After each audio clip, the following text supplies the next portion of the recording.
मस्जिद का इस्लामी मुआशरे में अहम किरदार रहा है। आजकल तो मसाजिद के किरदार को बहुत महदूद कर दिया गया है, मिंबर और मेहराब के किरदार को महदूद कर दिया गया है, वरना मस्जिद का किरदार इतना महदूद नहीं जितना आज मुआशरे में महदूद किया गया है। मस्जिद का किरदार बड़ा वसी है। मस्जिद को मरकजी हैसियत हासिल है किसी भी इस्लामी हुकूमत के अंदर। सबसे पहली इस्लामी हुकूमत, इस्लामी रियासत, रियासत मदीना थी। हुजूर नबी करीम सल्लल्लाहु अलैहि वसल्लम ने इस इस्लामी रियासत की बुनियाद रखी और इस इस्लामी रियासत के तमाम मुआमलात मस्जिद में हल होते थे। मस्जिद का किरदार ये रहा है कि वहां पर सिर्फ 5 वक्त नमाज बाजमात नहीं, वहां पर सिर्फ नमाज जुमा की अदायगी नहीं, वहां पर सिर्फ ईदैन की नमाज की अदायगी नहीं, बल्कि सोशल वर्क के तौर पर भी मस्जिद एक मरकज और महवर रहा है। हुजूर नबी करीम सल्लल्लाहु अलैहि वसल्लम मस्जिद नबवी में तशरीफ फरमा होते थे। आप सल्लल्लाहु अलैहि वसल्लम बैरून से आने वाले वफूद के साथ मुज़ाकरात भी मस्जिद के मिंबर और मेहराब में फरमा रहे हैं। नज्जार का वफद जो आया, ईसाइयों का वफद आया कबीला नज्जार का, उनके साथ बातचीत, मुआमलात, तमाम मुज़ाकरात मस्जिद नबवी के अंदर हुए। आप सल्लल्लाहु अलैहि वसल्लम ने मस्जिद से ही ग़ज़वात के लिए, सराया के लिए लश्करों को रवाना फरमाया। आप सल्लल्लाहु अलैहि वसल्लम ने मस्जिद में ही किसी फकीर, मस्कीन, यतीम, बेकस, बेवा की इमदाद के लिए ऐलान फरमाया। आप सल्लल्लाहु अलैहि वसल्लम ने मस्जिद में ही खिदमत खल्क के लिए तरगीब दी। आप सल्लल्लाहु अलैहि वसल्लम ने मस्जिद में ही सहाबा कराम रिज़वानुल्लाहि अन्हुम अजमईन को तीर अंदाजी, तलवार जनी के गुर सिखलाए। मस्जिद में ही आप सल्लल्लाहु अलैहि वसल्लम ने बैरूनी वफूद के साथ मुज़ाकरात के उतार चढ़ाव, सियासत की अलिफ बा बुनियादी बातें सहाबा कराम रिज़वानुल्लाहि अन्हुम अजमईन को सिखलाई। यह मस्जिद का बुनियादी किरदार था। मस्जिद ही मरकज और महवर था और एक वक्त था कि जब तक हर आने वाला खलीफा का मरकजी दफ्तर मस्जिद हुआ करती थी और वो खलीफा वक्त नई आबादी जब आबाद करने लगता, नए शहर जब आबाद करने लगता, जब आबादी के अंदर वुसअत आना शुरू हो गई, आबादी फैलना शुरू हो गई, नए शहर आबाद करने पड़े। हर नए शहर के अंदर सबसे पहले बुनियाद जो है वो मस्जिद की रखी गई। इलाके का गवर्नर का मरकजी दफ्तर मस्जिद हुआ करता था। मस्जिद में बैठ करके फैसले हुआ करते थे। ये मस्जिद का एक वसी किरदार था। इस्लामी मुआशरे के अंदर इसका मकाम था। ये मस्जिद ही मरकज और महवर हुआ करती थी, जिसको आज सिर्फ 5 वक्त की नमाज के लिए महदूद कर दिया। इधर नमाज पढ़ो, उधर ताले लगाओ। इन्नमा यामुरु मसाजिद अल्लाहि मन आमन बिल्लाहि वल यौमिल आखिर। कि मस्जिदें आबाद, मस्जिदें बनाने वाले, मस्जिदों के मेमार, मस्जिद तामीर करने वाले कौन लोग हैं? मन आमन बिल्लाह, सबसे पहली सिफत उनकी यह है कि वो अल्लाह पर ईमान रखते हैं। वल यौमिल आखिर, आखिरत पर ईमान रखते हैं। अगर कोई अल्लाह पर ईमान नहीं रखता, उसको मस्जिद बनाने का कोई हक हासिल नहीं।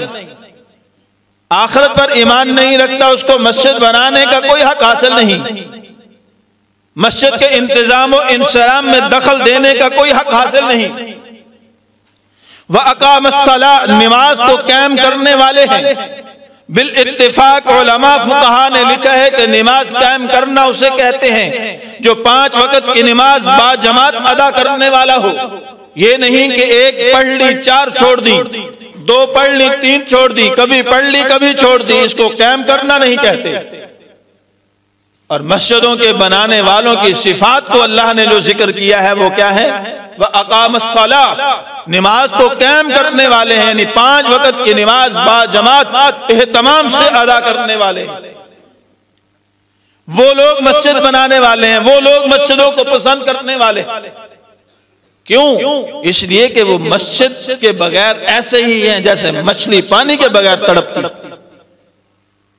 उनकी रूह को चैन ही नहीं मिलता, सुकून ही नहीं मिलता कि मस्जिद के बगैर इसी फिक्र में रहते हैं कि कब नमाज का वक्त हो और कब हम वापस मस्जिद में जाएं। व आतज़ ज़कात, और वो ज़कात अदा करने वाले हों। ये ज़कात अदा करने वाले ये मस्जिद के मुतवल्ली हो सकते हैं। और आखिरी बात आगे जो फरमाई, बड़ी अजीब बात फरमाई, वलम यख्शा इल्लल्लाह, वलम यख्शा इल्लल्लाह, वो किसी से डरने वाले ना हो सिवाय अल्लाह के। वो किसी से डरने वाले ना हो सिवाय अल्लाह के। जो अल्लाह के अलावा किसी से डरने वाला नहीं होगा वही अल्लाह के घर को आबाद कर सकेगा।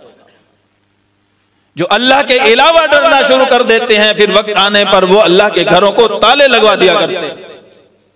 कोई कोरोना से डर गया, कोई ओमिक्रॉन से डर गया, कोई अमेरिका से डर गया, कोई रशिया से डर गया, कोई यूरोप से डर गया, कोई माशी बाइकाट से डर गया, कोई किसी बात से डर गया, कोई किसी से डर गया। और उस डर की वजह से अल्लाह के घर मस्जिदों को जो है वो ताले लगा दिए। अल्लाह ने फरमाया वलम यख्शा इल्लल्लाह, मस्जिदों को आबाद करने वालों की एक सिफत यह है कि वो अल्लाह के सिवा किसी से नहीं डरते। वो अगर डरते हैं तो सिर्फ अपने रब से डरते हैं। और अपने रब से डरने वाले, सबसे ज्यादा डरने वाले कौन लोग हैं, उसमें भी अल्लाह ने हमारी रहनुमाई फरमाई है, इन्नमा यख्शल्लाहु मिन इबादिहिल उलमा, कि मेरे बंदों में से अगर सबसे ज्यादा खशियत इलाही किसी तबके में पाई जाती है, डर और खौफ किसी तबके में पाया जाता है, तो वो सिर्फ और सिर्फ वो उलमा है। उलमा का तबका ऐसा है कि जिसके अंदर अल्लाह की खशियत, अल्लाह का डर, अल्लाह का खौफ जो है वो पाया जाता है। उस डर और खौफ की वजह से वो अल्लाह के घरों को आबाद करने वाले होते। आखिरत का डर और खौफ यही तो वो चीज है जो इंसान को इस सख्त सर्दी के अंदर भी गर्म लिहाफ रात के आखिरी पहर में छोड़ने पर मजबूर कर देती है और ठंडे पानी से वुजू करके अपने रब के हुजूर खड़ा हो जाता है। इसको डर और खौफ कहते हैं कि अपने रब को राजी करने के लिए, अपने अल्लाह को राजी करने के लिए किसी मुशक्कत, किसी मुसीबत, किसी परेशानी से डरना नहीं है, बल्कि डट के अल्लाह की दी हुई तौफीक के साथ खड़े होना है। और जब इंसान खड़ा हो जाता है तो फिर अल्लाह की मदद शामिल हाल हो जाती है। ये मसाजिद ये इस्लामी मुआशरे के अंदर एक मरकजी किरदार की हैसियत रखती हैं। ये इसलिए कि 5 वक्त दिन के अंदर इज्तिमा, एक दूसरे के हाल अहवाल मालूम करने का बेहतरीन जरिया है। कौन किस हाल में जिंदगी गुजार रहा है। 8वें दिन बड़ा इज्तिमा, दूर दराज के इलाके के लोगों के भी अहवाल मालूम हो कौन किस हाल के अंदर है। क्योंकि इस्लाम में सिर्फ इबादत नहीं है, इस्लाम सिर्फ नमाज रोजा हज ज़कात का नाम नहीं है। इस्लाम एक मुकम्मल निज़ाम हयात है। कुरान एक मुकम्मल निज़ाम हयात देता है कि जिंदगी गुजारने की हर चीज की रहनुमाई कुरान और इस्लाम करता है। इसलिए इस्लाम को जो हमने सिर्फ नमाज रोजे हज ज़कात तक महदूद कर दिया नहीं मेरे दोस्तों, ये पूरा एक ममलकती निज़ाम रखता है।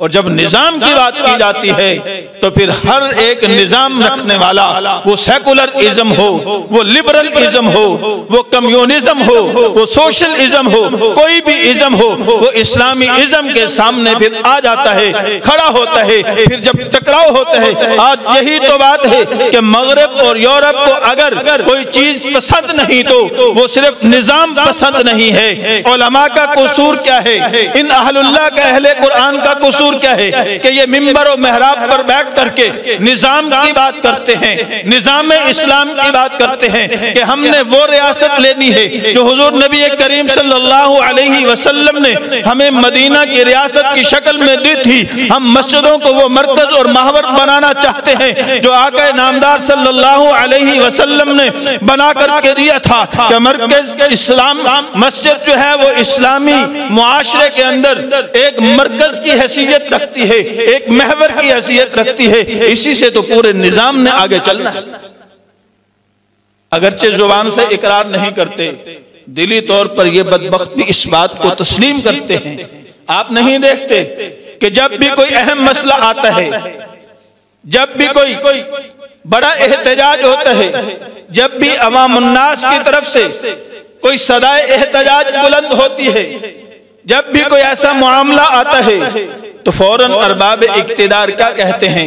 उलमा को चाहिए कि वो अपना किरदार अदा करें, उलमा को चाहिए कि वो अवामुन्नास को जो है मोटिवेट करें, उलमा को चाहिए कि वो अवामुन्नास की रहनुमाई करें, उलमा को चाहिए कि वो अवामुन्नास को ठंडा करें, ताकि हमारे सर जो ये आने वाले हैं, पढ़ने वाले हैं, ये जरा पीछे हट जाएं। और जब हर काम करना ही उलमा ने है तो बदबख्तों फिर रास्ते से हट जाओ, इक़्तिदार भी उलमा को दो और उलमा तुम्हें चला के दिखाएंगे कि किस तरह चलाया जाता है।